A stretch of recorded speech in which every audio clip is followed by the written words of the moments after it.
Hello everyone, আসসালামু আলাইকুম। আশা করি যেখানে আছেন সকলেই ভালো আছেন। পোকো তাদের দুর্দান্ত একটি ফ্ল্যাগশিপ কিলার ফোন লঞ্চ করতে যাচ্ছে, যে ফোনটিতে দেওয়া হয়েছে শক্তিশালী গেমিং প্রসেসর, থাকছে হায়ার রিফ্রেশ রেট এবং ফোনটিতে থাকছে দুর্দান্ত ফাস্ট চার্জার। আর এই ফোনটির দাম খুবই কম হতে যাচ্ছে। বিশেষ করে যারা মিড বাজার সেগমেন্টের সবথেকে বেস্ট একটি ফোন কিনতে চান, এই ফোনটি তাদের জন্য হতে পারে একটি বেস্ট চয়েস। আজকের ভিডিওতে আমরা আলোচনা করতে যাচ্ছি পোকো X4 GT এই ফোনটি নিয়ে।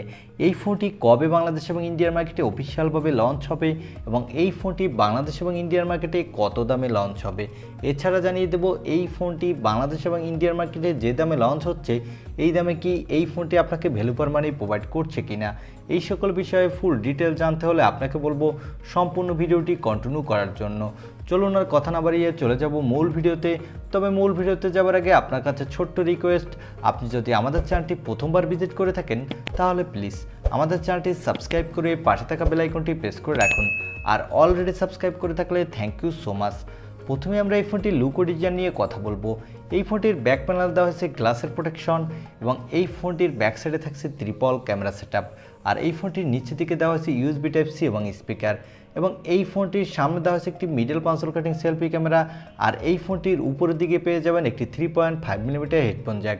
এই বিষয়টা আমার কাছে ভালো লেগেছে, কেননা এখনকার অনেক মিড বাজেট ফোনগুলোতেই আমরা হেডফোন জ্যাক দেখতে পাই না, কিন্তু এখানে পোকো হেডফোন জ্যাক দিয়েছে।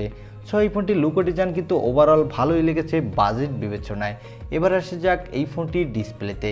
এই ফোনটিতে ডিসপ্লের জন্য দেওয়া হয়েছে 6.6 ইঞ্চি মাপের একটি full HD plus IPS LCD display with 144 হার্টজের রিফ্রেশ রেট এবং এই ডিসপ্লেটি HDR10 সাপোর্টেড। আর এই ডিসপ্লেটির PPI ডেন্সিটি হলো 407 PPI, যার ফলে ডিরেকশন লাইটও এই ডিসপ্লেতে আশা করছি ব্রাইটনেসের ঘাটতি পাবেন না। সো এই ফোনটির ডিসপ্লে সেকশন বিশেষ করে যারা গেমার আছেন তাদের জন্য এক কথায় স্মুথ হতে যাচ্ছে। গেমিংয়ের সময় হায়ার রিফ্রেশ রেট তো খুবই কার্যকরী, এটা আমাদের সকলেরই জানা। আমার কাছে মনে হয়েছে এখানে যদি 144 হার্টজের রিফ্রেশ রেট না দিয়ে এখানে যদি অ্যামোলেড ডিসপ্লের সাথে 90 হার্টজের রিফ্রেশ রেট দিত, তাহলে এই ফোনটির ডিসপ্লে সেকশন আরও বেটার হতো। আপনাদের কাছে কেমন হতো বলে মনে হয়েছে তা কমেন্ট করে জানিয়ে দিতে পারেন। এই ফোনটির ব্যাক সাইডে দেওয়া হয়েছে ট্রিপল ক্যামেরা সেটআপ, যার প্রাইমারি লেন্স হলো 64 মেগাপিক্সেলের, সাথে দেওয়া হয়েছে একটি 8 মেগাপিক্সেলের আল্ট্রা ওয়াইড অ্যাঙ্গেল লেন্স এবং সর্বশেষ দেওয়া হচ্ছে 2 মেগাপিক্সেলের একটি ইউজলেস ক্যামেরা, যে ক্যামেরাটা সত্যিকারে আমাদের ডে টু লাইফে কোনো কাজে আসে না। এই ফোনটির ব্যাক সাইডে ক্যামেরা দিয়ে আপনি 4K-তে ভিডিও রেকর্ড করতে পারবেন, সাথে মোটামুটি মানের ফটোগ্রাফি করতে পারবেন। তবে আমার কাছে মনে হচ্ছে এখানে যদি 108 মেগাপিক্সেলের প্রাইমারি লেন্স দিত, তাহলে এই ফোনটির ক্যামেরা সেকশন আর একটু বেটার হতো। তবে এটাও ভাবতে হবে, যেহেতু পোকো এখানে কস্ট কাটিং করে কম দামে আমাদের মাঝে এই ফোনটি লঞ্চ করতে যাচ্ছে, তাই হয়তোবা এখানে 64 মেগাপিক্সেলের লেন্সটি দিয়েছে। এখানে দেওয়া হচ্ছে 16 মেগাপিক্সেলের একটি সেলফি ক্যামেরা।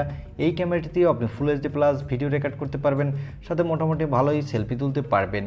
এই ফোনটির পাওয়ারের কথা বলতে গেলে এখানে দেওয়া হচ্ছে মিডিয়াটেকের নতুন একটি গেমিং প্রসেসর। এই প্রসেসরটি হলো মিডিয়াটেকের ডায়মেনসিটি 81000 প্রসেসরটি।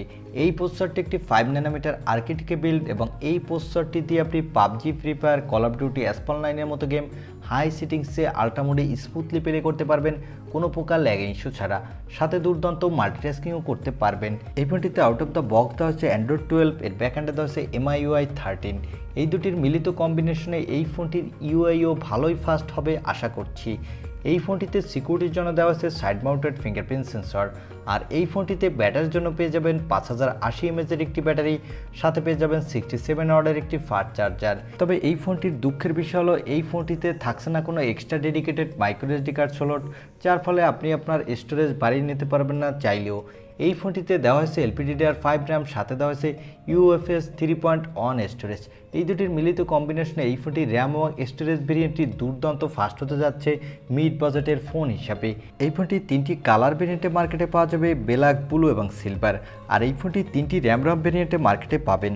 এর বেস ভেরিয়েন্টটি হবে 6128GB, মিডল ভেরিয়েন্টটি হবে 8128GB আর টপ ভেরিয়েন্টটি হবে 8256GB। এবারে জানিয়ে দেব এই ফোনটি কবে বাংলাদেশ এবং ইন্ডিয়ার মার্কেটে অফিসিয়ালভাবে পাওয়া যাবে এবং এই ফোনটি বাংলাদেশ এবং ইন্ডিয়ার মার্কেটে কত দামে লঞ্চ হবে। এই ফোনটি ইন্ডিয়ান মার্কেটে জুনের শেষের দিকে অফিসিয়ালভাবে লঞ্চ হওয়ার সম্ভাবনা রয়েছে এবং এই ফোনটি বাংলাদেশের মার্কেটে আগস্টের শেষের দিকে অফিসিয়ালভাবে লঞ্চ হতে পারে। আর এই ফোনটির বেস ভেরিয়েন্টটি ইন্ডিয়াতে দাম হবে 23 থেকে 24 হাজার রুপির মধ্যে। এবং এই ফোনটির বেস ভেরিয়েন্টটি বাংলাদেশে আসলে সেক্ষেত্রে অনেকটা দাম বেড়ে যাবে। সেক্ষেত্রে 32 থেকে 34,000 টাকার মধ্যে এর বেস ভেরিয়েন্টটি পাওয়া যাবে আশা করা হচ্ছে। আমার মনে হয় যারা মিড বাজেট সেগমেন্টের সবথেকে বেস্ট একটি গেমিং ফোন কিনতে চান, যে ফোনটি দিয়ে আপনি ফ্ল্যাগশিপ লেভেলের মতো গেমিং পারফরমেন্স পেতে চান, তারা চাইলে এই ফোনটি নিতে পারেন। তবে আপনার প্রায়োরিটি যদি থাকে ক্যামেরা সেটআপের দিকে, তাহলে এই ফোনটি অ্যাভয়েড করতে পারেন। এই ছিল আজকের ভিডিও। আর ভিডিওটি ভালো লাগলে অবশ্যই একটি লাইক দিয়ে আমাদের চ্যানেলটি সাবস্ক্রাইব করে পাশে থাকা বেল আইকনটি প্রেস করে রাখুন। দেখা হবে অন্য কোনো ভিডিওতে। আজকের মতো আল্লাহ হাফেজ।